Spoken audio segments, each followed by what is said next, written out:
اعوذ باللہ من الشیطان الرجیم بسم اللہ الرحمن الرحیم السلام علیکم ورحمۃ اللہ وبرکاتہ۔ معزز سامعین، امید کرتا ہوں کہ آپ خیریت سے ہوں گے اور دعا کرتا ہوں کہ اللہ تعالیٰ آپ کو سلامت رکھے، خوش رکھے، آپ کی تمام پریشانی کو دور فرمائے۔ سامعین، آج کے سبق میں ہم انشاءاللہ نورانی قاعدے کی تختی نمبر 11 یعنی 11 کی مشق کریں گے، اور یہ تختی جو ہے سکون کے بارے میں ہے، اور ہم انشاءاللہ آپ کو اس تختی کے تلفظات اور ادائیگی کے بارے میں بتائیں گے کہ اس کو کس طرح ادا کرنا ہے۔ سامعین، اگر آپ میں سے کوئی بھی شخص ہم سے آن لائن قرآن مجید پڑھنا چاہے تو ہمارا نمبر اسکرین پر موجود ہے، آپ اس نمبر پہ رابطہ کر سکتے ہیں۔ میل فیمیل سٹاف ہمارے پاس موجود ہے الحمدللہ۔ سامعین، سبق شروع کرنے سے پہلے اسی سبق کے متعلق کچھ وضاحت ہے کہ یہاں سوال کیے گئے ہیں، ان سوالوں کو حل کرتے ہیں۔ یہ سوال ہمیں آگے مشق میں کام آئیں گے۔ تو سوال یہ ہے کہ نون ساکن اور تنوین پر غنہ کب ہوتا ہے؟ غنہ کی تعریف ہم نے پیچھے بتائی تھی کہ آواز کو 1-2 سیکنڈ کے لیے یا آواز کو ناک سے نکالنے کا نام غنہ ہے۔ اس کا جواب یہ ہے، سوال دوبارہ سنیں کہ نون ساکن اور تنوین پر غنہ کب ہوتا ہے؟ تو جواب اس کا یہ ہے کہ جب ان کے بعد کوئی حرف حلق یعنی حمزہ ہا، عین ہا، غین خا اور لام را نہ ہو، یعنی کہ 6 حروف حلقے، 2 حروف لام اور را، ان میں سے کوئی حرف نہ ہو تو غنہ ہوتا ہے۔ اگلا سوال یہ ہے کہ را ساکنہ کب موٹی ہوتی ہے؟ جواب، اس سے پہلے یا ساکنہ نہ ہو یا اس سے پہلے زیر اصلی اسی کلمے میں نہ ہو، اور اگر را ساکنے کے بعد اسی کلمے میں حروف مستعلیہ ہوں تو ہر حال میں پر یعنی موٹی پڑی جائے گی۔ اگر پہلے ہو تو اختیار ہے، یعنی مستعلیہ یعنی موٹے حروف یہ ہیں۔ پیچھے حروف مستعلیہ کی بات ہوئی تو آگے ان کی وضاحت فرما دی کہ حروف مستعلیہ یہ ہیں۔ حروف مستعلیہ کا مطلب ہوتا ہے کہ وہ حروف جو موٹے پڑے جاتے ہیں، یعنی صاد، ضاد، طا، ظا، خا، غین، قاف وغیرہ وغیرہ، ٹھیک ہے؟ تو یہ حروف مستعلیہ ہیں۔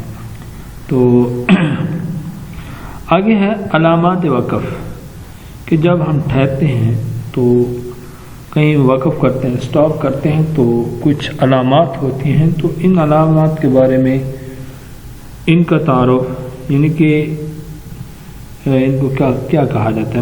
مثلا یہ دیکھیں گول دائرہ، یہ گول دائرہ آیا ہوا ہوتا ہے، اس کا مطلب ہوتا ہے یہاں وقف تام ہو رہا ہے، یعنی کہ مکمل بات ہو گئی ہے، مکمل یہاں آیت ہو گئی ہے۔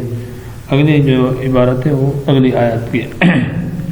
آگے ایک میم لکھا ہوا ہوتا ہے، تو میم جو ہوتا ہے وہ وقف لازم کی علامت ہوتی ہے، یعنی کہ وہاں ٹھہرنا لازمی ہوتا ہے۔ اور ایک طا ہوتا ہے، تو طا کا مطلب ہوتا ہے وقف مطلق، یعنی کہ وہاں وقف کریں یا نہ کریں، یہ عام مطلق ہے۔ جیم بھی علامت وقف میں سے ہے، تو جیم کا مطلب ہوتا ہے وقف جائز، کہ یہاں وقف کریں تو جائز ہے۔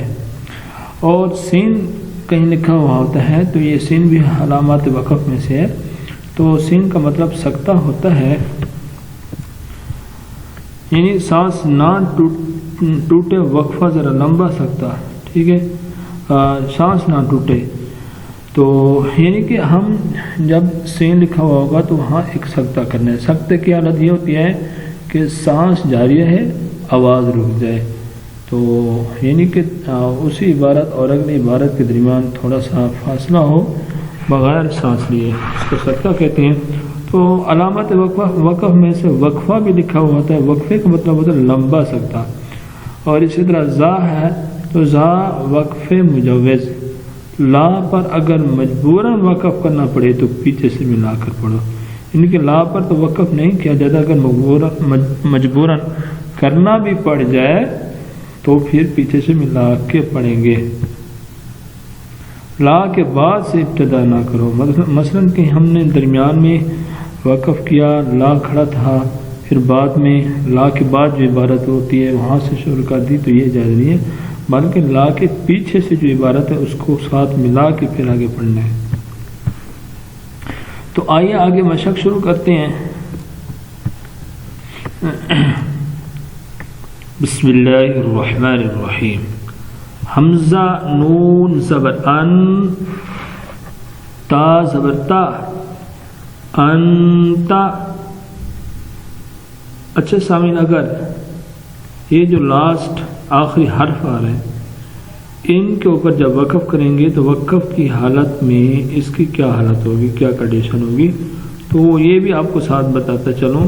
اب مثلا انتا کے اوپر ہم وقف کرتے ہیں، آخری حرف اس کا تا جو ہے ساکن ہو جائے گا، کیونکہ زبر زیر پیش کے اوپر جب وقف کریں گے تو آخری حرف ساکن ہو جائے گا۔ اسی طرح دو زیر دو پیش کے اوپر وقف کرنے سے بھی آخری حرف ساکن ہو جاتا ہے۔ تو آئیے پڑھتے ہیں۔ حمزہ نون زبر ان، تا زبر تا، انتا، وقفاً انت۔ حمزہ ہا زر اہ، دال زر دی، اہ دی۔ با عین زبر با، دال پیش دو، بعدو۔ با طا زبر بط، شین زبر شا، بطش، وقفاً بطش۔ سین عین زبر سع، یا زبر یا، سعیا۔ کاف نون پیش کن، تا پیش تو، کنتو، وقفاً کنت۔ لام سین زبر لس، تا زبر تا، لستا۔ حمزہ میم زبر ام، را دو زرین، امرین۔ با را زبر بر، دال دو زبر دن، بردن۔ جیم میم زبر جم، عین دو زبر عن، جمعن۔ ہاں جب دو زبر کے اوپر وقف کریں گے تو ان میں سے ایک زبر جو ہے الف کے ساتھ تبدیل ہو جائے گی، تو ایک زبر کو پڑھیں گے تھوڑا کھینچ کر، جمعن، وقفاً جمعا۔ سامعین، آج کا سبق ہمارا یہی تھا، کیونکہ اس کی جو اوپر عبارت تھی اس کا سمجھنا ضروری تھا۔ امید ہے کہ آپ کو سمجھ آ چکا ہوگا۔ انشاءاللہ بہت جلد ہی اگلے سبق میں ملاقات ہوگی۔ السلام علیکم ورحمۃ اللہ وبرکاتہ۔